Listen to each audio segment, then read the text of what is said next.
be with you. As most of you know, who've been around, I've been off for a couple weeks. So I've been gone for 2 Sundays, and whenever that happens, it's so disorienting for me. First of all, I wake up on Sunday morning, and I'm like, wait, what? Wait, no, how is this supposed to work? You know?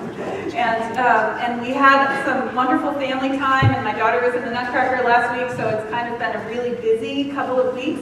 But I just kept wanting to come back. You know, I just kept wanting, I was just looking forward to today so much, and so I'm so glad to be with you.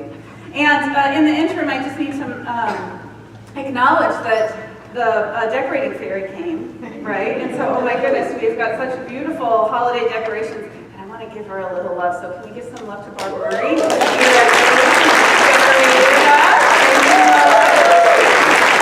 know she did love flowers. Kate and Bill, too, thank you so much for your support. I'm sure you walked around and held everything for her while she was putting it. Yeah, I know how that works. And she does our flowers. Barb's actually the woman who does our beautiful flower and plant everything. Thank you so much. So here we are. Okay, so 5 years ago I stood up on a different stage and said, here we go. That was my talk. It was like, here we go. We're going to get going. We're going to get started. And that was my call for our first round together because I knew coming in I was, you know, bright-eyed. I wasn't that young. And I wasn't that new at ministry either. But I had a little naivete and came in and was like, okay, we're going to clean this up in 18 months or 6 months, and we're going to be off and running at that point. And I was armed with my Science of Mind book, right, and a really good ability to pray. I'll give myself credit there. I know I can pray, right? And I figured with my Science of Mind and my ability to pray, we could do anything. And here we are today. You know, we haven't done too bad. And it's been a powerful 5 years. It's been a big 5 years. And one of the blessings of ministry is that I love that I get to journey with people in their lives. I love people, although after 8 hours at Universal Studios yesterday, I didn't really love them as much. So I was questioning my ability to say that today, but no, I do love people. And as a minister, I love to journey with people through the experiences of our lives, right? Like I feel like I am privileged to bear witness to the lives that people live in, and I get a or I guess let's stick with the universal theme of behind-the-scenes tour, basically, of some people's lives when we hit a rough patch and we don't know where to turn. A lot of times people will end up in my office, and that's a blessing for me, to be able to bear witness and hold the light and to speak truth to a challenging situation when people, when we live these lives, right? Because life is going to happen.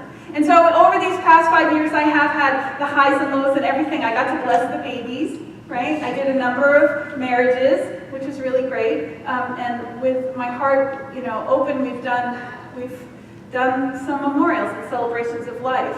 And actually today it's a very strange alpha omega completion thing, is because from here I go over to do one of our congregants who passed a few weeks ago, Rob Close's celebration of life, and he's the one who hired me. And so it's a big moment, and so getting ready to come and talk about this, talk today, and I'm a big anniversary person. There's something about these anniversaries, 5 years, 10 years, 1 year, whatever it is, it feels like these moments are important to mark and to remember. And now any day is arbitrary to begin again. Any day is arbitrary to make a change, to step up, to get a new awareness. It could be Thursday. It doesn't have to be 5 years to the day or 10 years or whatever. But for me, it just feels like these moments are moments to pause. And so I've been really reflective and thoughtful over these last couple of weeks as moving into this time and realizing how blessed we are. How blessed I am and how blessed we are to have a place where we can travel together spiritually with people of like mind.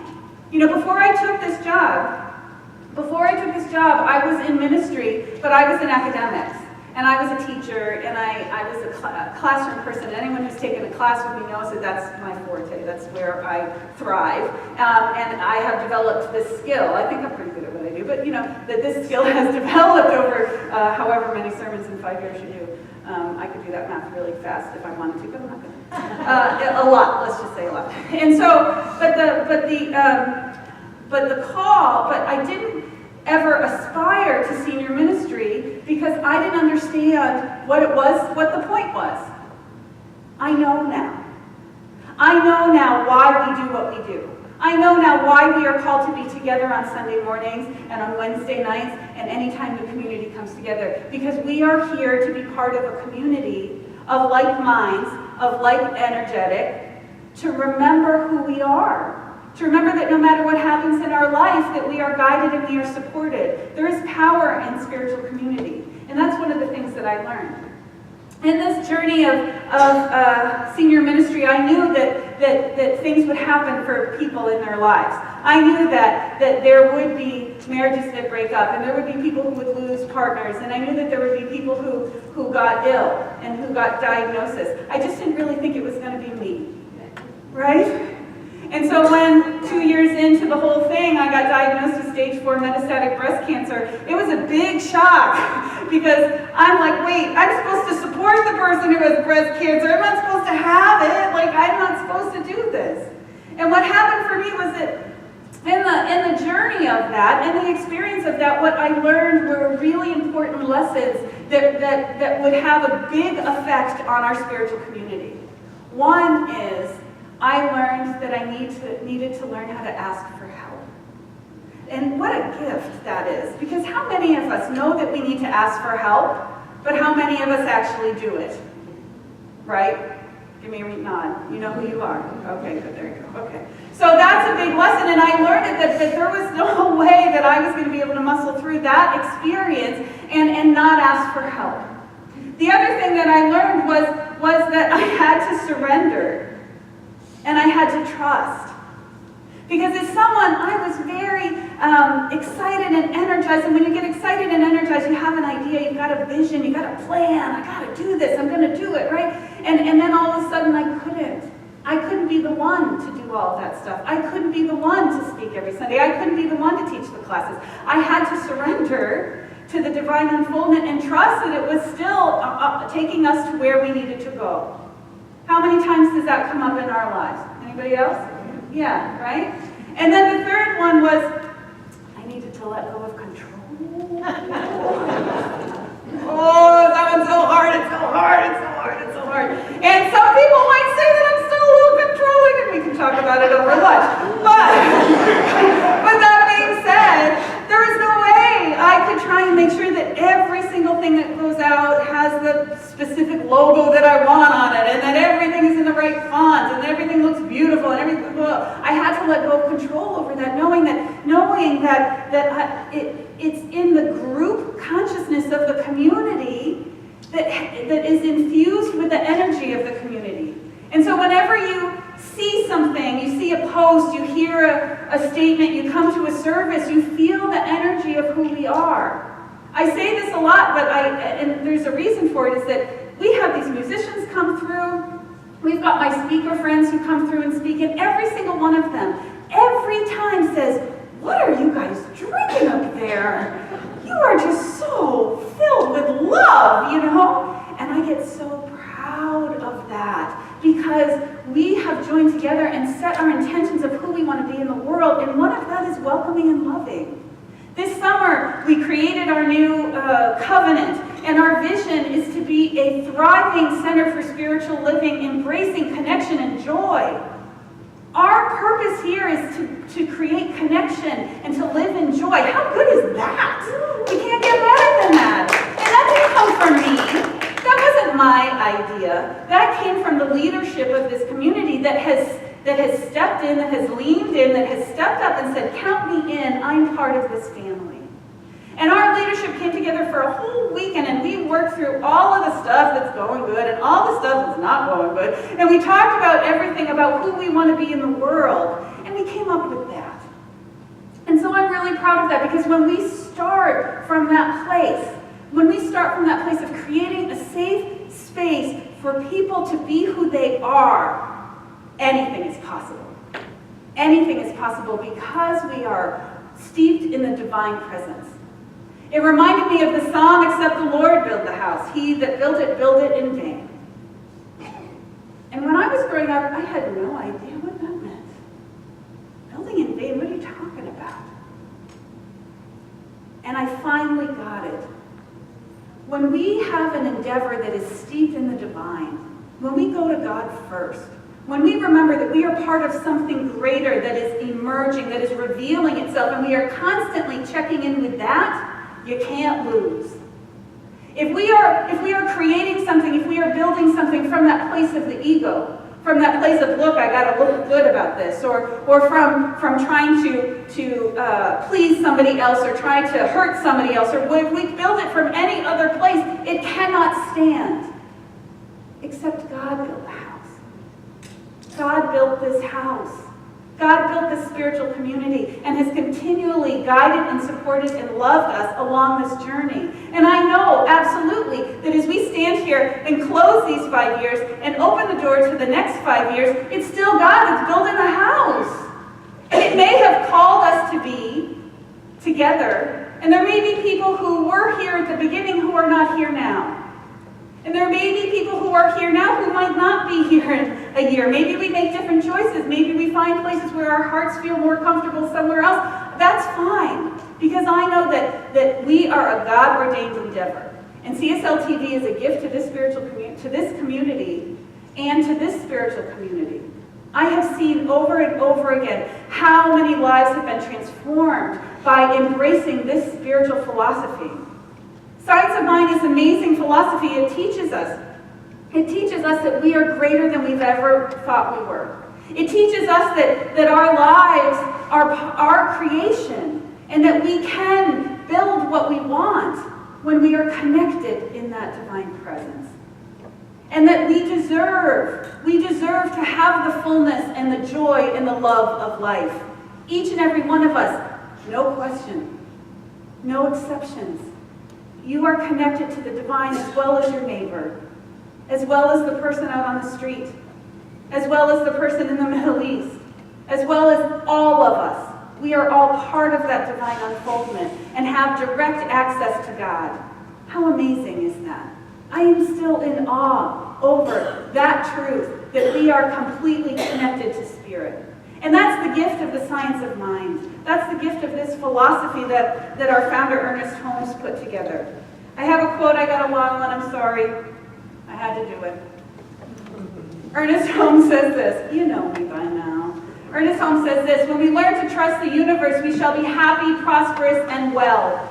We must learn to come under that divine government and accept the fact that nature's table is ever filled. Never was there a cosmic famine. He goes on to say that God is always God. No matter what our emotional storm or what our objective situation may be, there is always something hidden in the inner being that has never been violated. There is a part of us that has never been hurt. There's a part of us that has never been left. There is a part of us that has never been abused. There's a part of us that has never been touched. And it's hard to say to someone who's experienced that pain. And I know that we're sitting in a room and every single one of us has had a pain that has touched us deeply. But what I want to remind you is that there's a part of you that's even greater than that, that's even stronger than that, that's more powerful than any hurt that has ever happened in this life, because you are God made manifest. He says this: we may stumble, but always there is that eternal voice forever whispering within our ear, that thing which causes the eternal quest, that thing which forever sings and sings, which forever sings and sings. Do you know that within you? Have you felt that? Have you had moments of awe when you know that you are connected to something greater, that your life has purpose and meaning? And you are deliberate. You are a deliberate creation in this world. You are a deliberate creation in this life. You have purpose. That's the eternal divine that is singing at the center of your soul. That is the eternal presence that has called you to life because you're necessary to this experience. That's what the science of mind reminds us. That's where that empowerment comes from. Now, I do have to say Now, I do have to say that science of mind has been accused, maybe, of being a little bit of a narcissistic kind of a philosophy. That it's been said that oh, those science of mind people, they are so self-centered. They just focus, it's all about me. You know, it's all about me. We all do it's all about ourselves. And that's a little bit true, because that's the first half of the process. The first half of the process is to wake up to who we are, to awaken to our relationship to life, to the way that our minds work, to how we think about ourselves and about life itself. Because what we think about and what we believe calls forth those experiences into our lives. And so we have to start by working on ourselves. But what happens is we get caught in that little trap, because it's a deep dive that could go on forever if we want to do our own work. But that's the first half. The first half is about understanding who we are, but the second half is from gaining that understanding and from that fullness overflowing into the world. Not only are we called to know who we are, to deepen our relationship with God, and then start to demonstrate or manifest or create the comforts of this life. Because yes, you deserve to live a full, abundant, prosperous life. You deserve that. To have great, deep, satisfying relationships with lots of passion and lots of joy. You get to have that. You deserve that. And yes, we do have the opportunity to create great success and great connection and all of those amazing things that we think we want, right? To bring wellness and well-being and happiness. Yes, you get to have that. But that's not where we stop. We don't stop at that. Because it's from that fullness and from that light that we are called to be a light unto others. That's the second half. And so this first 5 years of work together, what has happened is I came in very deliberately and didn't change anything for a long time. Someone finally said, "Are we going to give up the peace song, please?" I was like, "Fine, okay, we can finally start to change some things." After 3 years, I started to change some things. It took a long time. Because what I wanted to know is who we were as a community. I wanted to know who we wanted to be in the world. And all of that change and all of that evolution comes from that place of connection and knowing who we are. We had to do the inner work, but we've done it. We know who we are. We are a thriving center for spiritual living, embracing connection and joy. And now what do? We allow it to overflow into the world. We call forth to all those whose hearts can have a home here. We bring it out and shine our light brightly to allow ourselves to support others, and support others. Do you see where we go with this? Do you? Okay, nobody shook their head. Kind of expected a little nod. Okay, I'm with you. You get it? And so the whole idea of it's not just about us. Yes, we do our work, and yes, we want to build our lives. We want to put together well-being. We never want to be so far out of integrity and out of our authenticity where we're pretending to be something we're not, where we're trying to pretend that everything's okay and it's not. You know, I say this a lot, but I think it's important to say it a lot, is that I've heard over the years that people will be at church and then they'll go, and then they'll come back after a while and have had a really difficult time. And my heart is always broken because I want to be there. We have a team of 20 practitioners and ministers who want to be of spiritual support and guidance and inspiration and pray together because we know that it makes a huge difference. And someone will eventually say to me, "Well, you guys are just so happy. I just can't go when I'm not feeling good, you know?" And yes, we are a happy crew. We come together and our Sundays are celebratory. We love to eat. Food is food. But that doesn't mean that this is not a place for you when the rocky moments happen. Because we have this team that's here for you. And it's okay to be authentic. It's better to be real. And if I have biggest frustration over the years is wanting to shake people awake. I love you so much, come on, just be real. Don't pretend that it's okay when it's not. And so that's the gift of spiritual community. And so I kept having all of this stuff come to me that reminded me of this. Learning the importance of spiritual community reminded me how important it is for us to belong. It's important that we have a place in our lives where we belong.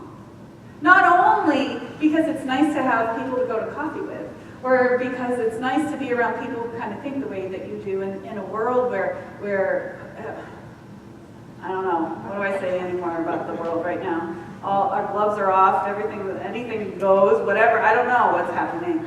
But the idea that we have a place where we know that we can be ourselves and be safe. Belonging is extremely important.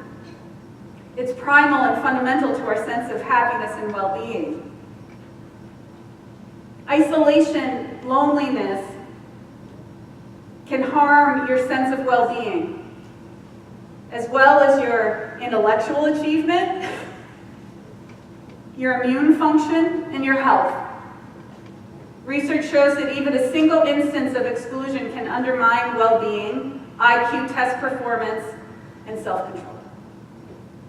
We lose a lot when we do not participate in spiritual community. We lose a lot when we do not connect on a deep level. I've had an experience, I was just going on a tangent, there she goes. I had an experience, I have a lovely woman who lives in my community, in my neighborhood, who I have seen for years. We've lived there for 15 years, and driving up and down the street, I live a little bit half up on a hill above the community. And so I used to walk the dog all the time and knew people back then more. But recently, when I've been driving, there's a woman who has a couple of dogs, and we used to call her retired dog lady because she was very sweet and would walk her dogs, And so for a long time, I didn't see her. And about a month and a half ago, I was driving down the road, and there she was with a walker, and it'd been a long time, and I stopped. And we in the past, we passed each other and said good morning or hello, or let the dogs not kill each other, and just, very sweetly said hello. But what I noticed was I stopped, and I just said, hi, how are you? I haven't seen you in a while. And she was shocked that I had stopped. And she had told me that she had broken her hip, and she's trying to get some exercise, and she's trying to walk the dog. Now she only has one now, and she was walking the dog with her walker up our little hill, and I was impressed by that. And all of a sudden, and she was saying, all of a sudden she just started chatting with me, and I'm sitting in the middle of the road with my car window rolled down, right, and I'm waiting to see if anyone's coming, and there she was standing in the middle of the road. I was a little bit nervous about the whole thing, trying to have this conversation. And she said, I need to work out more. I'm trying to get my hip back in line. And I said to her, well, and she said, I can't go to the gym anymore. My friend is sick and can't drive me or whatever. And I heard this voice from out of the back of my head somewhere saying, would you like a ride to the gym? I was like, who said that? Because anybody who knows my schedule knows how insane this is, And she said, well, that would be very sweet. And so I went down and had coffee with her, and we realized that there are 2 times in my week when I'm going into town anyways, every week, and it's the same perfect amount of time. And so I take her to the gym twice a week. She's 85 years old. She lives by herself and her dog, right? And so, and it's nothing, and I tell you the story for no other reason other than this. I know what it's like for someone to live by themselves now. I have that view of what it is like to live your whole day alone. And I know how difficult it can be when you lose your transportation, when you lose your sense of independence, when you lose your ability to connect. It's primal and it's important. And so again, we go back to those first lessons, right? We need to ask for help. We need to surrender. And we need to trust. And so I encourage us to realize those places where we are holding ourselves back, when we have a need that is not being filled. And whether it's here in the spiritual community or whether it's out in your life somewhere, that you take the step to get what you need to take care of yourself. Again, I was inspired. It seemed like all of this information was coming to me and pouring in on me as I'm trying to figure out what this message should be about. Because again, here we are, we've done our work, we know who we are as a spiritual community, and now it's time to shine our light out in the world. And so I was moved this week by the funeral of George Bush. I watched the whole funeral, and I was moved by the story about him, about his family, about the service itself was beautiful, and there is a what I want to say about him is that I may not have ever aligned with his politics, throw that out the window. What I appreciated was his service and his commitment to making the world better for people, right? In the way that he believed. And I respect that. I know that his intentions were to make the world a better place for the people. And I'll give him that, you know. And so anyway, so there are a couple things that came up from that. The scripture that was read was perfect for us today, was Matthew 5:14-16. You are the light of the world. A town built on a hill cannot be hidden. Neither do people light a lamp and put it under a bushel. Instead, they put it on its stand, and it gives light to everyone in the house. In the same way, let your light shine before others, that they may see your good deeds and glorify your Father in heaven. We are meant to shine our light. We are meant to speak our truth. We are meant to shine and to not hide ourselves, to not pretend to be something that we are not. We do not hide ourselves under a basket. We shine brightly. The other thing that I was moved by, and I remember it was a little bit of a joke at some point back in the early 90s, but his concept of 1,000 points of light, I love that. Originally, Bush's idea of 1,000 points of light were to inspire the community organizations across the country as 1,000 points of light to do work to support the people, right? That was the idea of it. But I have this picture in my head that just keeps coming to me, that each and every one of us is a point of light. That if that divine spark is the truth of our being and that divine spark is shining inside of us, that we are each a point of light. And so as we move about our days, right, we're here together shining so brightly because we're all sitting here in this room together, but when we go through our days and we go out into the world and we go to work and we go to 7-Eleven and we go to Universal Center and Universal Studios, and we go, you could go to Universal Center too, that's the same way you go, but Universal Studios, and when we go to Walmart, we go to this mall, we are all a point of light. And just because we are connected and centered in who we are, other people can feel that energy and other people are healed just because you are you. And that's what it comes down to, is that other people are inspired and healed because you have done the work that you've done. And it's not about showing off saying, look at me. It's not about that. It's about going through your day authentically. Being you in the you-ness that you are is healing to other people. That's the most important thing that we can do for our lives, for our families, and for everyone in this world, is to be part of that 1,000 points of light. I was also reminded of the Buddhist concept of the bodhisattva. A bodhisattva is a person who has reached nirvana, who has reached that understanding enlightenment. All right, for those of you who don't know, the highest ideal heaven for a Buddhist is to get out of this idea of their idea of reincarnation. It's about transcending that into that place of bliss, into that place of enlightenment, into that place of eternal peace and oneness. That's what nirvana is. That's what the highest idea is. So a bodhisattva is a person who has reached that, who has obtained that, but is held back stepping into that oneness until we all get there. It's a place of compassion and peace. And so the Dalai Lama is an example of a bodhisattva who continues to reincarnate. You know, their idea is that the Dalai Lama continues to reincarnate until everyone gets there. That's the idea of who we are. And that's the idea of who we are as a spiritual center. We are the light unto the world, calling forth to all those who can be served by this message. We are here to shine our light brightly. I read I read an affirmation, and truth be told, I don't know where it came from. So I would like to be able to give credit to it. I think it's one of my ministerial students, and I don't know, but I'm going to find out. But I found this affirmation that just really spoke to who we are and where we're headed. It says this: I'm here to live the highest truth I can.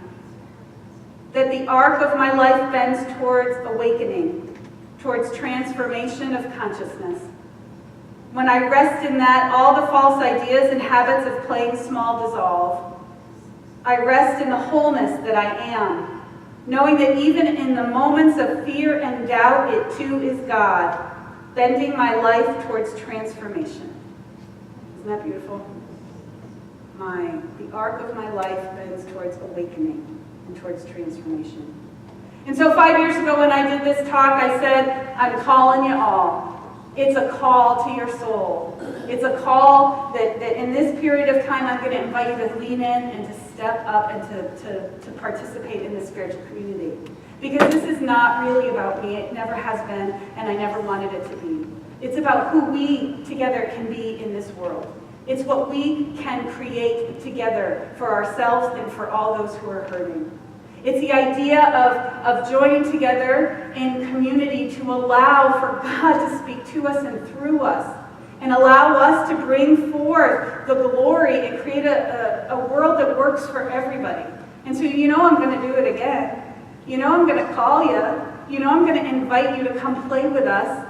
If this place is important to you, if this spiritual community has supported you in creating something beautiful in your life, if this spiritual community has inspired you to know yourself better, to realize that you are way more powerful and limitless, I invite you to stand up and participate. I invite you to join in this next evolution as we take what we have created here, all of the systems and all of the programs and all of the ideas of what's possible, and let's take it out into the world. Let's not be afraid to speak who we are. If there is someone in your world that you know is hurting, you could invite them. If there is someone that you know who could use a little bit of spiritual guidance and a little bit of spiritual support, invite them. If there is someone who lives down the street from you who's living alone, I invite you to reach your hand out and say, can I help you? Is there something small that I can do to make your experience a little bit easier? I'm going to invite you to participate in our programs and in our services and in those classes and the things that come forward because we want to not only serve and support you, we want to serve and support all. And by you letting us know what's important to you, by letting us know what kind of guidance and kinds of things that you're experiencing, we are better able to call forth programs and possibilities to serve that. I think that together we can create something absolutely beautiful. John Donne said in 1624, no man is an island. We are not islands in this life. We are going to get through this with joy together.